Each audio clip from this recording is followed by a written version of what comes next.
Le nom du Père terrestre de Jésus est bien connu de tous, et surtout des enfants. Mais savons-nous vraiment qui il est ? Le tout premier chapitre de l'Évangile, écrit par saint Matthieu pour raconter la vie de Jésus, commence par une longue liste de prénoms, une généalogie. Elle part d'Abraham, Isaac et Jacob. Elle continue avec Jessé,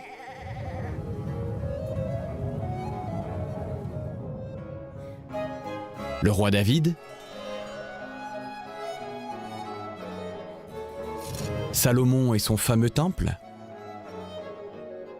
Et bien des siècles plus tard, elle arrive à Joseph, l'époux de Marie, de laquelle est né Jésus, qui est appelé Christ. Bien qu'il soit de la descendance du roi David, né à Bethléem 1000 ans plus tôt, Joseph est loin d'emporter la couronne. Il vit modestement de son métier de charpentier au village de Nazareth, dans le nord de la Palestine, occupé par les Romains. « Joseph, Joseph, Dieu va te confier la charge de son fils unique, devenu un homme comme nous, par sa naissance mystérieuse dans le sein d'une vierge. Pourquoi Dieu t'a-t-il choisi comme époux de la Vierge Marie, comme père terrestre de son fils ? Peux-tu nous le dire ? Oh, je n'aime pas beaucoup parler de moi.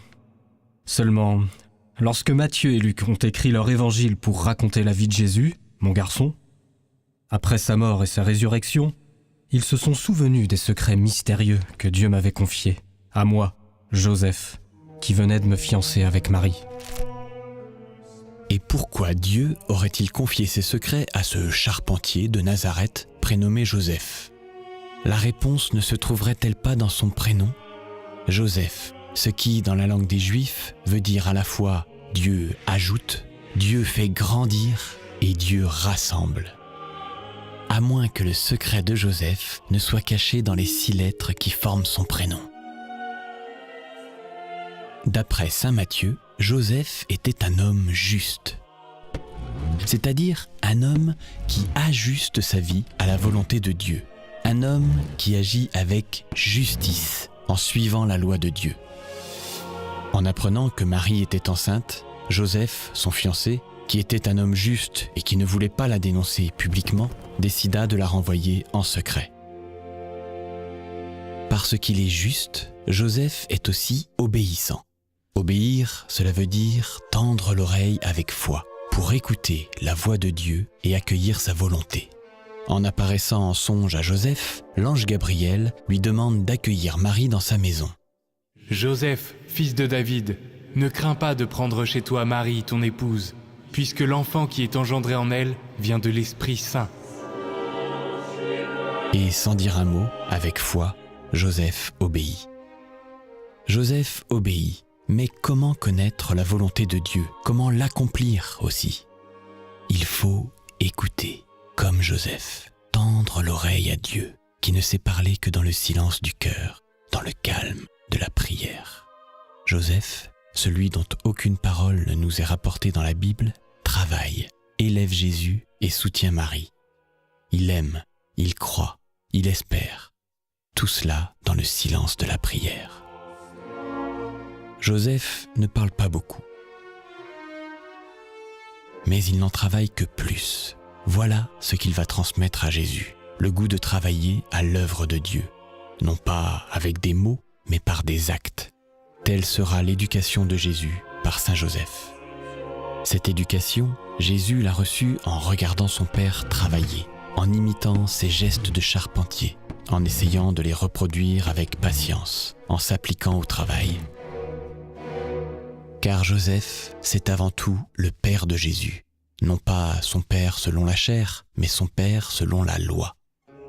En effet, selon la loi des Juifs, c'est en prénommant l'enfant que l'on devenait son père.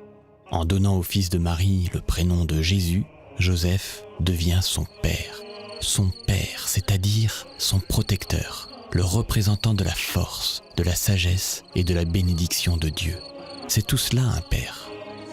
Quel père il a été, Joseph, le jour où l'ange du Seigneur lui apprit que le roi Hérode avait ordonné de massacrer les enfants de Bethléem.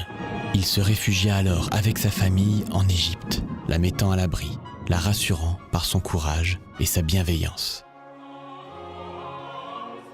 Avec la dernière lettre de son nom, l'humilité, Joseph nous révèle qu'il ressemble à Marie, l'humble servante du Seigneur. Joseph éduque, protège, bénit les siens, mais avec un cœur humble, obéissant et soumis à Dieu. Joseph est humblement venu au temple pour présenter son fils à Dieu 40 jours après sa naissance. En agissant ainsi, il se rappelle que cet enfant lui a été confié par Dieu, qu'il ne lui appartient pas. Il sait que l'enfant qui grandit sous son autorité devra bientôt le dépasser. L'autorité, c'est l'art de faire grandir. Il doit se faire plus petit, jusqu'à disparaître, pour laisser l'enfant accomplir sa mission. Jésus sera le sauveur du monde. Juste, obéissant, silencieux, éducateur, paternel, humble surtout.